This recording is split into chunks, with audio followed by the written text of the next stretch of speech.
Bonjour mesdames et messieurs, bonjour aussi très chers internautes et bienvenue à suivre cette première émission de Goma C'est Foot. Cette première émission, on va d'abord vous demander de vous abonner sur notre chaîne YouTube Goma C'est Foot et après on commence cette émission, on revient sur la grosse saison de l'équipe du FC Gol parce que notre invité c'est le président fondateur du FC Gol, Hugo Kassoku Merlo. Avec lui on va essayer un peu de revenir sur la grande saison qu'a connue le FC Gol ici. Ils sont champions en titre du championnat de l'entente urbaine de football de Goma. Ce n'est pas rien, c'est des jeunes ambitieux, des jeunes qui donnent avec du cœur et des jeunes qui sont en train de faire bien ce qu'ils sont en train de faire, son football saignant en Champagne. Et pour moi, je vais commencer par dire bienvenue à notre interlocuteur, notre invité, Hugo Kassoku. Bienvenue. Merci, c'est un plaisir d'être avec vous aujourd'hui. Et je pense qu'on va aborder des bons sujets. Je suis content d'être là, merci beaucoup. Déjà, on va commencer par le premier thème. On va revenir sur la saison du FC Gol. Et déjà, un club qui est en train de se préparer de jouer le championnat provincial. On va essayer un peu de savoir c'est quoi les attentes du FC Gol dans cette saison du championnat provincial. Et je vais commencer par deux questions qui sont simples. La première question, c'est la première fois que Gol réussit à gagner le championnat local depuis sa création. Comment vous l'aviez vécu cette saison? Qu'est-ce qui a été bien fait en interne pour que Gol puisse réussir à gagner? C'était quoi les ressentis après ces sacres du FC Gol? Bon, je pense que c'est une génération qu'on a pu mener à terme. Ça, c'est le premier secret, c'est que c'est un travail de fond.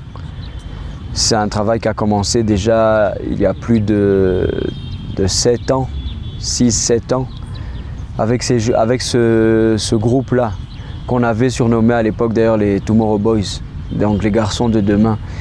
C'est une équipe qui a suivi un processus de formation complet, je dirais.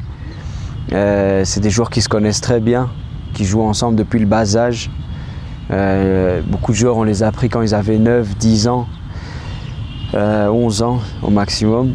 Et donc c'est un groupe qui a pu grandir ensemble. Ce qu'il y a, c'est que on a travaillé sans relâche avec eux. C'est un groupe qui a réussi à passer aussi toutes les étapes pour ceux qui sont restés dedans. Parce qu'il faut savoir qu'à un moment donné, il y en a certains qui ont abandonné, il y en a qui n'ont pas réussi à passer certains niveaux. Et à ce moment-là, on a dû faire des choix difficiles, mais parce qu'on avait l'ambition de créer une équipe de haut niveau. Je pense que c'est ça qui a aussi joué beaucoup dans cette conquête du titre. On aurait pu gagner avant selon moi, mais avec la génération des Moana, Kibuta, Paulin, Kassindi, il y avait aussi comme Elvis Longo, Daniel Bofando. Exact, Guilain Tsongo. Mais malheureusement, disons que Gol avait été dans sa gestion perturbée par des membres qui étaient là, et pour finir ils avaient créé une équipe avec laquelle ils ont gagné directement le championnat, mais où ils avaient pillé notre vivier. Donc je pense qu'on aurait pu le faire avant, très sincèrement et en toute modestie d'ailleurs, vu qu'ils ont gagné d'ailleurs le championnat après qu'on ait gagné la deuxième division sans perdre un seul match et en ayant quand même envoyé un joueur à partir de la deuxième division en sélection nationale du Congo qui était Chance Kasereka. Donc voilà, on aurait pu gagner avant, mais cette équipe ici a été très disciplinée, on est resté unis, on a essayé de ne pas répéter les mêmes erreurs qu'on avait commis par le passé. Et aujourd'hui, je pense que ça a été la conséquence de tout le travail qu'on a effectué. Mais cette saison, on doit essayer un peu aussi de revenir sur certains garçons qui ont brillé. Vous avez cité des garçons qui sont passés dans l'effectif, mais cette saison, on a vu encore d'autres garçons qui se sont révélés. Parce qu'il y a un garçon comme Séraphin, un attaquant puissant, 22 buts au total cette saison. Pour lui, il est le meilleur buteur du championnat de l'entente urbaine de football de Goma. Mais il y a aussi ce garçon qui a fait de merveilles au cours de cette saison, Claude Douakenge. C'est le capitaine, le leader qui a mené cette sélection.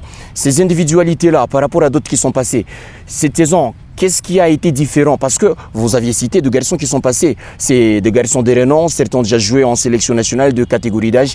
Mais cette saison, c'est des jeunes qui sont en train de venir, ils n'ont pas encore joué en sélection nationale, mais l'expérience, semble-t-il, était un peu là, dans le mental, dans la gestion de temps fort de match, dans la gestion de temps faible. Comment vous vivez ces deux phénomènes, Claude Douakenge et Séraphin qui est l'attaquant cette saison? Comment vous le vivez en interne, ces deux garçons? Bon, je pense que Séraphin, c'est un joueur qu'on suit depuis qu'il est tout petit. On a eu l'opportunité de le recruter en fin de saison passée. Et on a eu le temps de le préparer au système de jeu de Gol parce que souvent, quand les joueurs arrivent chez nous, L'enjeu principal, c'est de s'adapter à notre style de jeu, qui est un jeu tactique. Et donc, à un certain moment, certains garçons peuvent perdre le plaisir de jouer parce qu'ils doivent jouer d'une autre manière, d'une manière plus professionnelle. Et cela demande des tâches sur le terrain qu'il faut respecter avant de se donner du plaisir. On doit respecter d'abord le collectif et les enjeux que le coach a mis en priorité. Donc on a eu le même problème avec Séraphin. Au début, il a eu une adaptation difficile, mais aujourd'hui, il commence à s'épanouir parce qu'il a compris comment est-ce qu'on est en train de le mettre en évidence en utilisant son style de jeu, bien sûr, et en le mettant dans les meilleures dispositions. Et pour ça, il a fallu qu'il comprenne comment on voulait orchestrer le jeu et le mettre dans les... Et donc, au lieu de laisser plus l'aspect freestyle et imagination, on lui donne d'abord des tâches à réaliser pour se mettre dans les meilleures dispositions. Et comme on dit, une fois qu'il est dans les zones de finition, à ce moment-là, il se fait plaisir, il fait ce qu'il veut. Donc, c'est un jeu qui a permis à Séraphin cette année de marquer 22 buts. Je pense que c'est un joueur à suivre. S'il prend encore un peu de densité musculaire, ça sera un joueur qui, pour moi, peut aller, disons, mettre son CV dans les plus grandes écuries du Congo, parce qu'il a des qualités techniques et de finition qui sont très recherchées. Les grands attaquants aujourd'hui, c'est quelque chose qui manque dans le football et lui en fait partie. En tout cas, il est en train de postuler pour, il se bat pour, il a encore une marge de progression, mais il est sur la bonne voie. Claude Wakenge, selon moi, c'est un joueur sur qui on mise beaucoup. Il a une très grande capacité de se retrouver à tous les endroits sur le terrain, donc il est box to box. C'est un joueur aussi qui a un énorme impact au niveau psychologique sur l'équipe, parce qu'il a ce charisme naturel pour pouvoir influencer ses coéquipiers. D'ailleurs, c'est pour ça qu'on l'a mis capitaine. Cette année, il a pu à chaque fois redynamiser l'équipe quand on était dans des moments difficiles, parce qu'il a cette force, cette aura sur le groupe, qu'il arrive à communiquer sur les autres, en plus de son intelligence de jeu, qui fait qu'il arrive toujours à être un métronome qui catalyse le jeu. Wakenge, c'est une promesse du football congolais aussi, hein. Je pense que ces joueurs-là, on peut les placer à ce niveau-là, surtout que c'est des garçons disciplinés. C'est des garçons disciplinés. Pour moi, dans le football, le talent ne vaut rien sans la discipline et le travail. Et ils ont les valeurs qu'on recherche au plus haut niveau. Donc, ils ont encore des grandes marges de progression, tactique, physique, technique aussi. Ils peuvent encore apprendre certaines choses. Mais tout ça, avec leur mentalité, ils pourront accéder à ces paliers-là. Il y a un moment donné, je pense maintenant, ils sont arrivés à l'heure de l'éclosion, et il est temps pour nous aussi de les laisser partir. Donc on va voir quelles sont les offres qui vont se présenter, et puis on les cédera.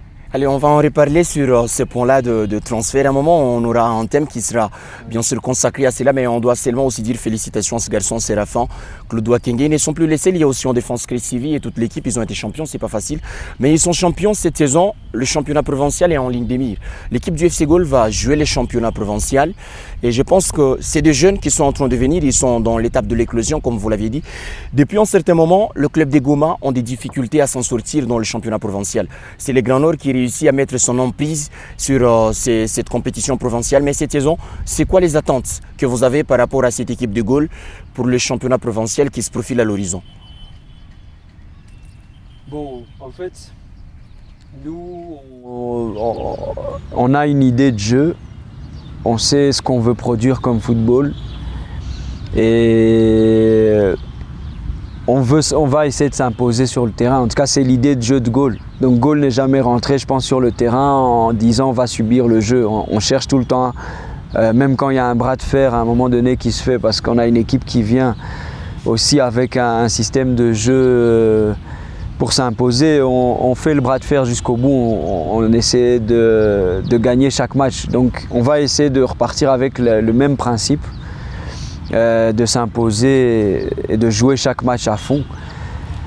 Moi, je pense plutôt qu'on va, au lieu de se projeter et de dire qu'on va gagner, etc., ce qui n'est pas dans notre style, c'est qu'on va plutôt dire qu'on va jouer chaque match à fond. Et puis à chaque fin de match, On ira se regrouper, faire le bilan de ce qui a été, ce qui n'a pas été pour corriger au match suivant et continuer à avancer. On va faire les choses étape par étape, mais ce qui est clair, c'est qu'on va jouer tous nos matchs avec une grande intensité, on va livrer un combat total. Et quand je vous dis ça, déjà, ça fait comprendre qu'il n'y a aucun match qu'on va jouer à 50%. Allez, pour les détracteurs, ils sont déjà avisés. Gaulle va venir en championnat provincial et essayer de gagner. Je dois aussi le rappeler ici, Gaulle, c'est la meilleure attaque cette saison en championnat local de l'FGO. C'est 22 matchs joués. 63 buts pour cette équipe de Gaulle, ce n'est pas rien. On est en train de dire beaucoup plus félicitations. Et aux détracteurs, Gaulle est en train de venir sur le championnat provincial. Mais avec l'équipe de Gaulle, c'est pas seulement les thèmes, la saison. Il y a aussi cette politique. Vous avez évoqué Séraphin et Claude, c'était des garçons qui étaient sur peut-être le marché des transferts. On peut le vendre s'il y avait de preneurs. Mais je m'en vais aussi demander des questions sur la gestion de talent et la politique du club pour le marché des transferts. Comment se fait la politique de vente dans les clubs? Comment est-ce que c'est en train de se faire? Parce que je suis tombé sur un article depuis 2017. Vous aviez dit que vous venez ici avec l'objectif de rendre un peu professionnel ces talents qui foisonnent à chaque coin de rue dans la ville de Goma. Et c'est quoi le plan pour rendre ces carrières de ce garçon beaucoup plus professionnelles? Bon, en fait, ce qu'il y a, c'est que la première chose, c'est qu'il faut laisser du temps à chaque chose. Quand je suis venu, j'avais une idée en tête et progressivement, on est en train d'y arriver. Maintenant, la vie et les enjeux de ce qu'on fait, c'est comme dans un match de foot. À un moment donné, vous avez un plan de jeu, vous avez un plan et vous devez trouver les failles. À un moment donné, il faut que aussi, des éléments externes viennent renforcer la vision. Et puis, quand l'opportunité se présente, il faut la saisir. Aujourd'hui, nous, on a commencé par mettre ensemble une académie. Je parle de nous parce que je ne le fais pas tout seul. On a des secrétaires, des coachs, des gens qui ont à un moment donné aidé Gaulle à devenir ce qu'il est. Donc, on ne les oublie pas. Et on a fait tout ça ensemble. On a mis l'académie en place, on a recruté des talents, on a mis un coaching efficace aussi en place. Aujourd'hui, on arrive à avoir des bons résultats. Et maintenant, la réalité, c'est que on a des joueurs qui sont capables de répondre aux attentes du niveau professionnel. Ce qu'on avait déjà prouvé avec la génération précédente, parce qu'il y en a quand même quelques-uns qui sont passés par Gaulle qui aujourd'hui... On peut citer de Bahati Rafiki Vital. Exactement. Et Moana qui pour moi, malheureusement, cette saison n'a pas... Un peu bruyant chez Dauphin, qui ne réussit pas à s'en sortir. Mais il aurait pu être aujourd'hui la révélation, une des révélations du championnat congolais. C'est juste qu'il n'est pas resté concentré sur son objectif, je dirais. Et voilà, maintenant, on a une génération beaucoup plus, je vais dire, travaillée au niveau de la formation. Parce que ceux-là, ils ont été façonnés pour le football professionnel. C'est des jeunes gens qui ont suivi, comme je dis, un processus. Maintenant, clairement, pour répondre à votre question, il y a des enjeux. Les premiers, c'est qu'il faut qu'au niveau politique, au Congo, il y ait des dispositifs légaux qui permettent au football congolais de se développer. Il faut qu'à un moment donné, on ait plus de subsides, d'aide de l'État ou tout simplement des facilités pour pouvoir accéder à des fonds. En Europe, par exemple, un sponsor qui donne une contribution à une équipe de football, il paye moins d'impôts. Donc quand on vient le taxer des impôts, le montant qu'il a donné lui permet de payer moins. Par exemple, vous devez payer 1 000 $, c'est un exemple. On vient vous taxer 1 000 $, mais comme vous en avez déjà donné 300 à une équipe de football, on regarde maintenant, par exemple, on vous dit ok, on va vous taxer sur 700 et sur les 700 encore, on vous donne un avantage. Par exemple, on vous dit vous allez en payer plus que 300. C'est des choses comme ça qui font qu'à un moment donné, le football européen a grandi.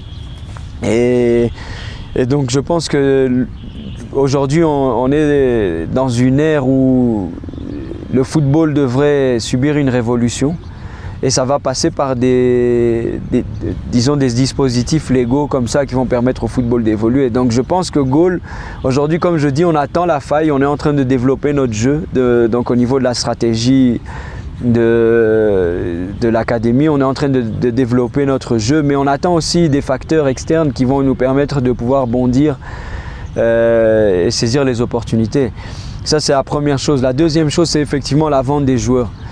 Bon, je suis en contact avec des gens de manière permanente et voilà, comme je dis, Patio Tambo, c'est nous qui l'avons, enfin c'est moi qui avait enclenché son départ d'ici à Goma. Aujourd'hui, on travaille aussi avec lui sur certaines visions au niveau de la sortie des joueurs.